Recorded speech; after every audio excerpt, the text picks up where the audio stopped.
Dinosaur National Monument. With vast canyons and wild rivers. If this doesn't make you want to come to Dinosaur, I don't know what will. Where wildlife abounds, both present and past. In 1909, a paleontologist named Earl Douglas from the Carnegie Museum in Pittsburgh, Pennsylvania, set out for Utah in search of dinosaurs.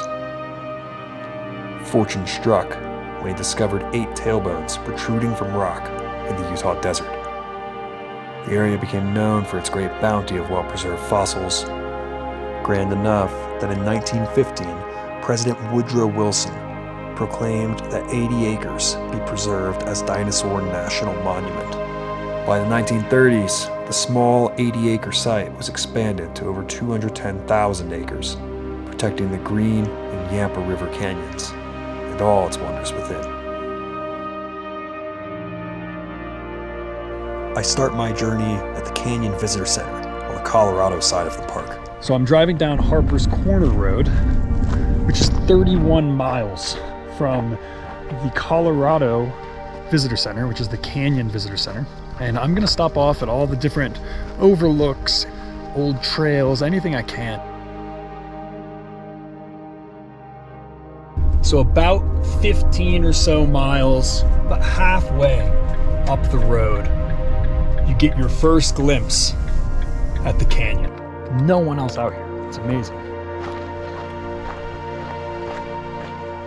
Human instinct in me is just kicking in. I was reading reviews earlier, and they were talking about being especially lion and bear aware. Someone had written a review recently. They had come across a lion kill site, freshly killed and partially eaten deer carcass with large cat tracks around it.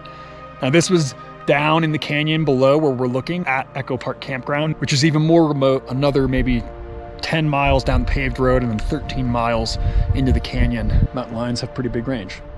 And with how remote this is and how there's no one else out here, wouldn't surprise me that this is great habitat for them. I don't know why I'm looking up. It's not like they're in the trees. This little trail that continues along this ridge. This must be the viewpoint here. This is incredible. What you're looking at here is Canyon Overlook.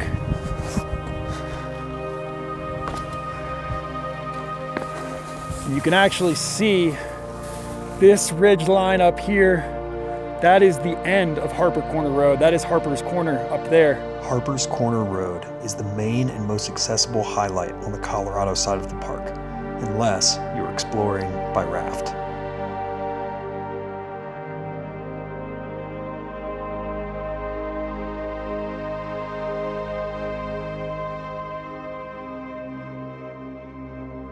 Here at Iron Bench Overlook. It's nice and shaded. This is also much more accessible here, so you could take someone in a wheelchair here versus the other one, as you clearly saw, is pretty rocky, rugged, prime mountain lion territory. Driving this road makes for a great summer day trip in the Colorado side of the park. If you have a 4-wheel drive and high clearance vehicle, adding in Echo Park in the valley below would be ideal.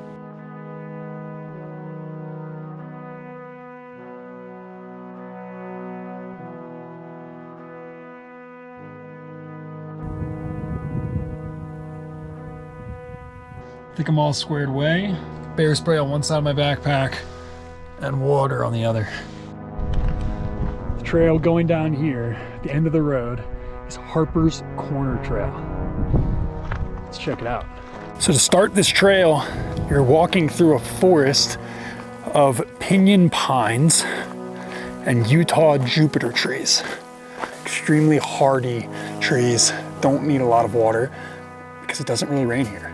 It's common that these trees will die and then they'll still stay standing and stay in place for a really, really long time. Speaking of very dead looking old trees. Oh my God. trail gives way to things like this.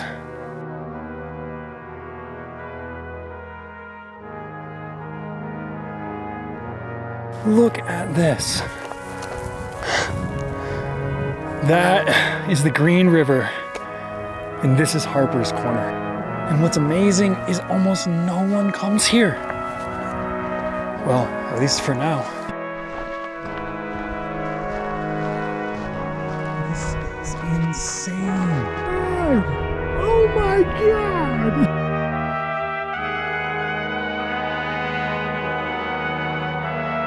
Look at this. And what's crazy is there was one other part at this trailhead. Keep walking a little further, and you come up on this.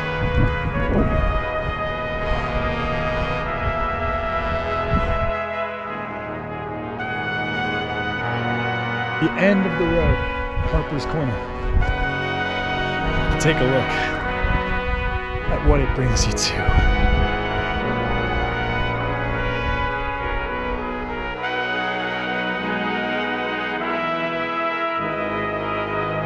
Incredible. Just like that, I'm gonna head back to the car. And if you think we're done, that was just day one, just this trail. There's plenty more here in Dinosaur to check out. If this doesn't make you want to come to Dinosaur, I don't know what will. Maybe the dinosaurs themselves, which are on the Utah side. We're going that way.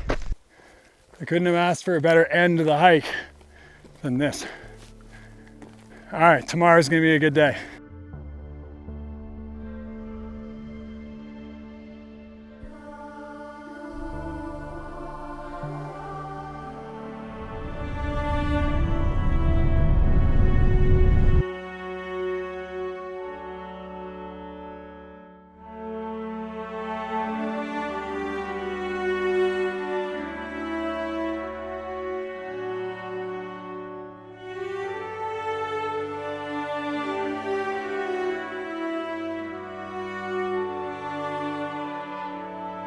In recent geologic time, these layers have been uplifted and tilted. Because of this tilt, as we drive, we will be traveling back in time. Excavations of fossils began here in 1909 after paleontologist Earl Douglas discovered 8 exposed tail bones of a large sauropod dinosaur. Tons of fossils were removed from the quarry through various excavations, and today, over 1,500 bones remain in place in the quarry wall. Have a safe and enjoyable visit to Dinosaur National Monument.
From the quarry, you can go to the Fossil Discovery Trail, which is about 1.2 miles.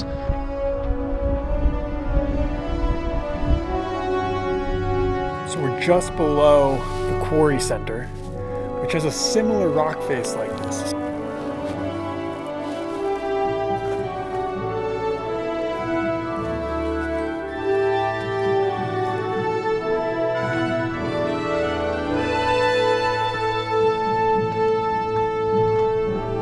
As you can see, Dinosaur National Monument is a pretty diverse park.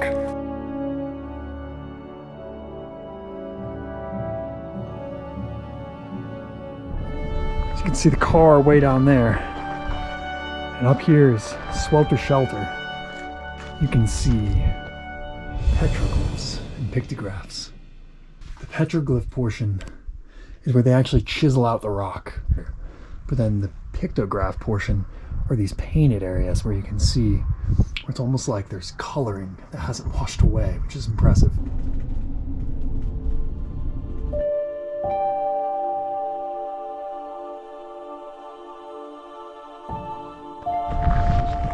So this is the exit of Split Canyon.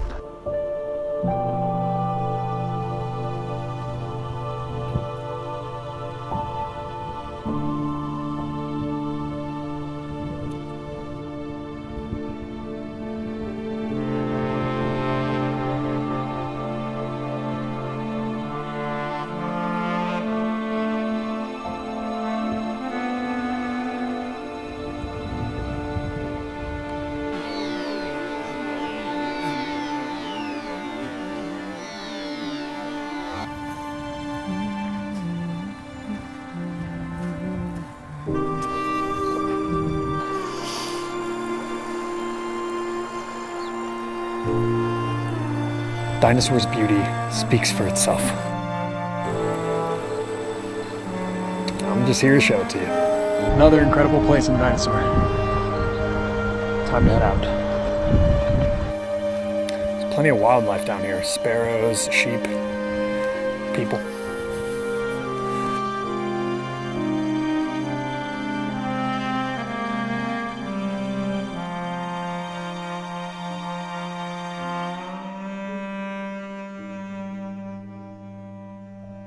Josie Bassett Morris had lived here in this homestead by herself. No electricity, no plumbing, just out here, and which is kind of nice, this little forest here, up until 1964. We're gonna go take a look inside.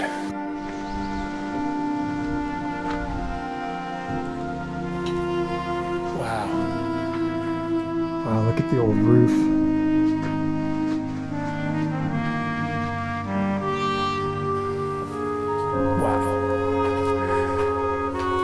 Fireplace right here.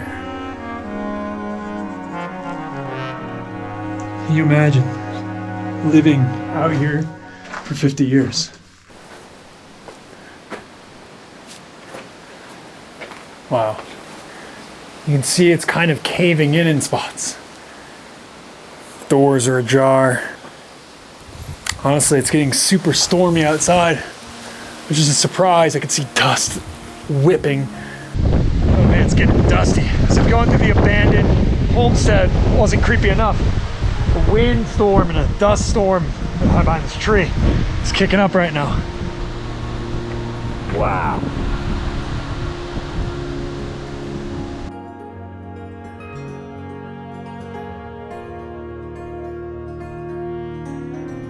Breaking rule number 1 there. In fact, my whole being here right now is kind of breaking that first rule of do not hike alone.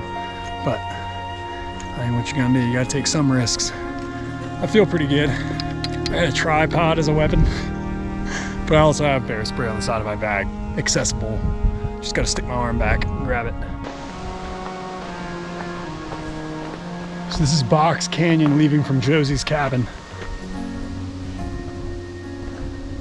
Look at these rock faces. My goodness. It's so epic, this view. It's just incredible. The walls going up the sides. Wow, wow, wow, wow, wow, wow. Who knew Dinosaur National Monument had things like this?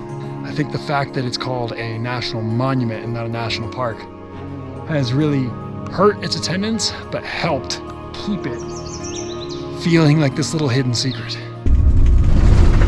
Oh, buddy. Look at that. So before it gets dark, and before the weather rolls in, which it looks pretty bad, there's some petroglyphs up on this cliff.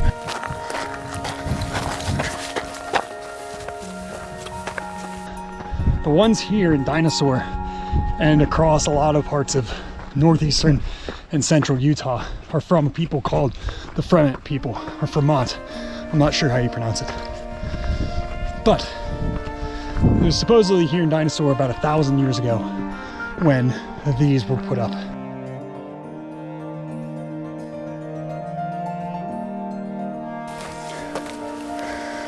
Like we're walking through an art gallery, an ancient art gallery. Yeah, there's more up here.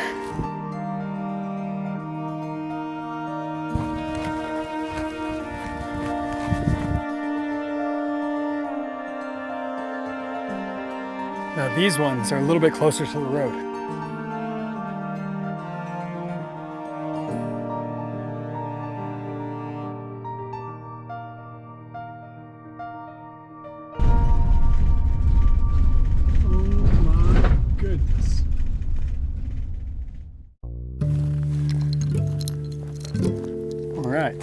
Day 3 in Dinosaur.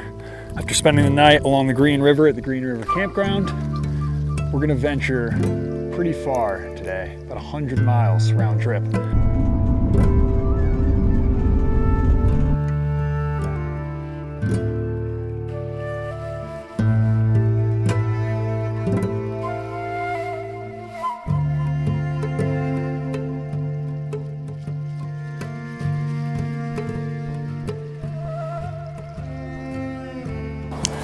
Here at the end of the road is the Jones Hole National Fish Hatchery, where apparently they're raising $9.25 million a year worth of trout. We are right there,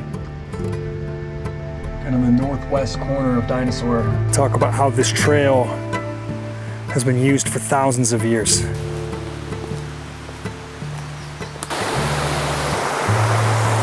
The water is so clear. Crystal clear.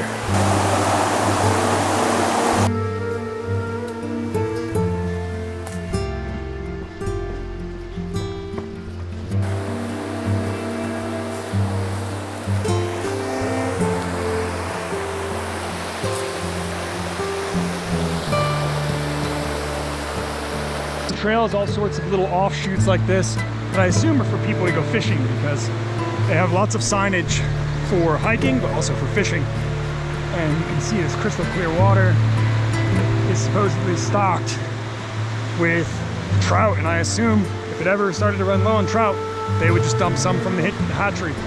And then on top of that, you have these walls up above. And the inevitable storm clouds that I can't seem to get away from. Louisiana boy bringing storms everywhere he goes.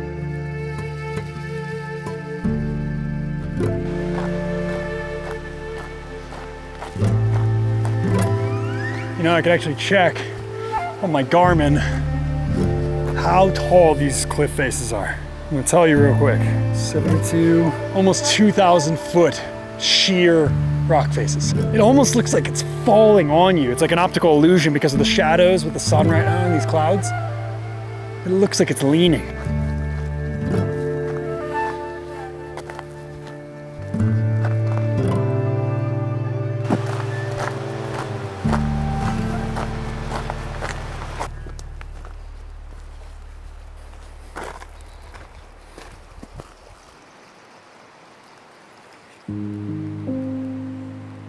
"2,000-foot rock walls.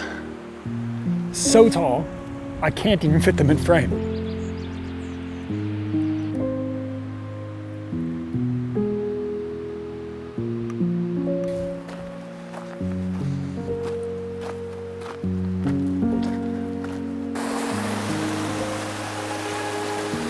Again, have to beware. You are deep in bear and lion territory.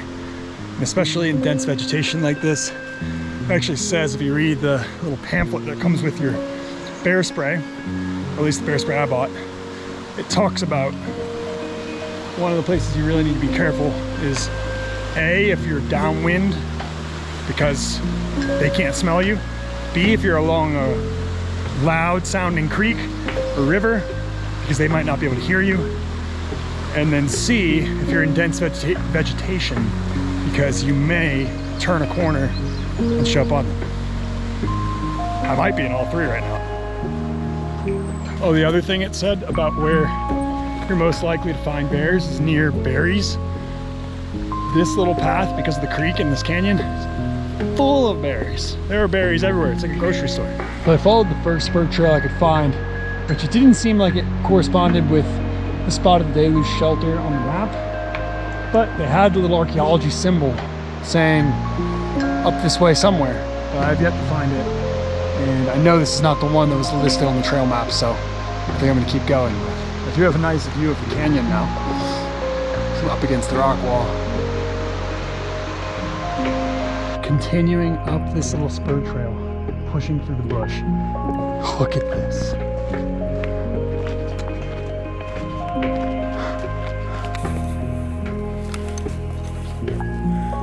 Hard to believe that where I'm standing right now, someone had stood maybe 1,000 years ago to draw these pictographs on the wall.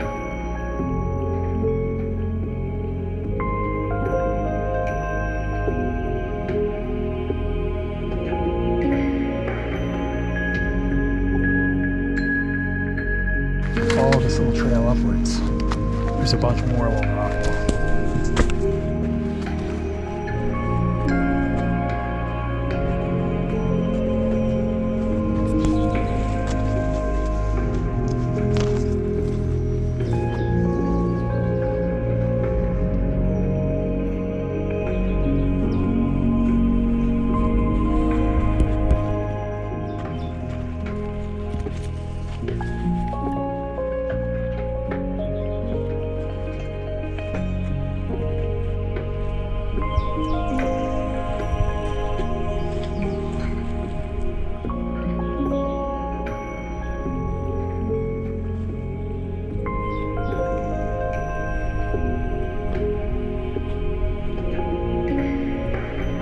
Dinosaur has so much, from the archaeology to the paleontology, geology, ecology, 2 massive rivers with world-class, class 3, class 4 rapids, huge canyons with 2,500 foot tall rock walls, remote backcountry sites like this where I drove for an hour and a half around the park just to get to a spot where I could then hike a couple miles into a canyon to find this.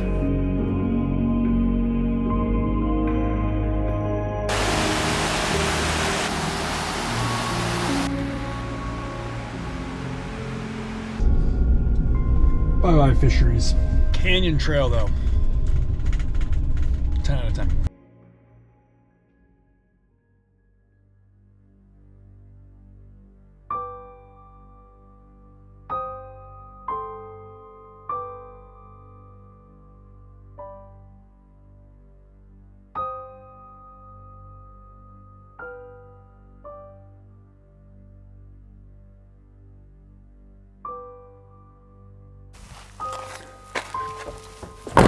This is another petroglyph site that's supposed to have some of the largest human-like figures in the park.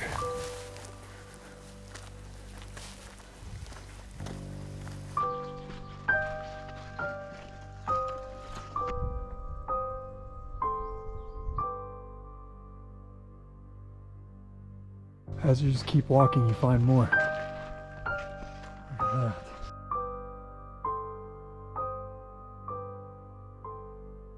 I think these might be the coolest ones I've seen in the park so far. It's like scenes of battle. And they've got shields and some sort of weapon. And I don't know what that is. And this one has 4 arms. And they all have antennas. Look at these.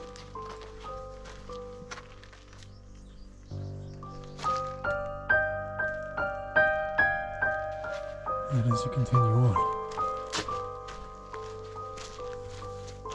to actually chisel it out, because you can even see the little indentations. Wow.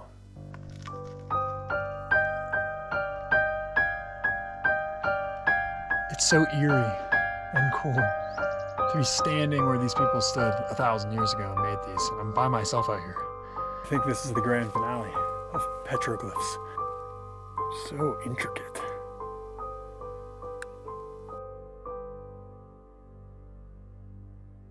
It's incredible, the petroglyphs up there. Another day and dinosaurs coming to a close.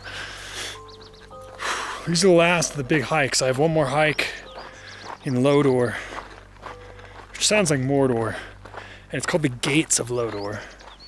Lodore. Lahore. I don't know how to say.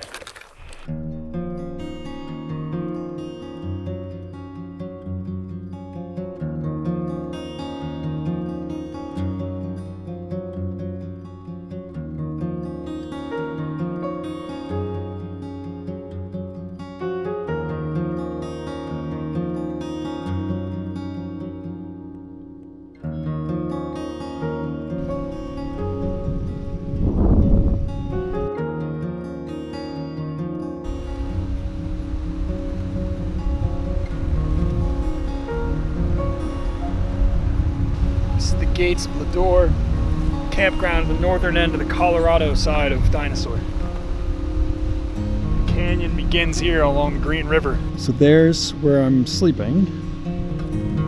If you come back this way, we've got the Green River. And what's really cool is we've actually got this. That is a cat print. As wide as my 4 fingers across. But there's definitely things out here.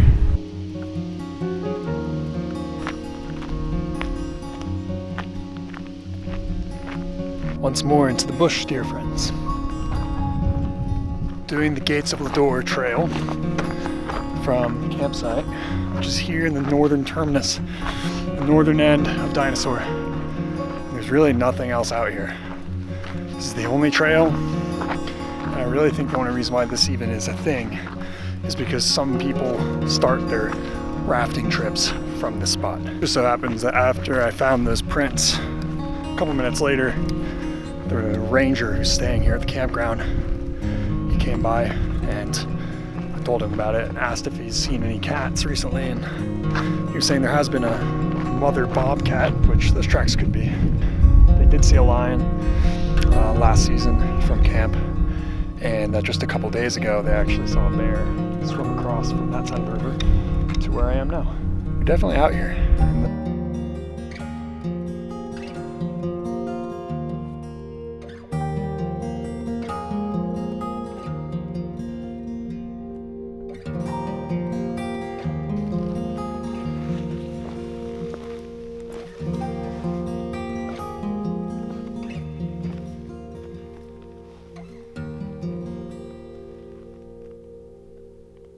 So quiet and calm at sunset, and the weather feels perfect. Well, it's been a good week in Dinosaur. If this is the last stop, this is a fitting place to end it.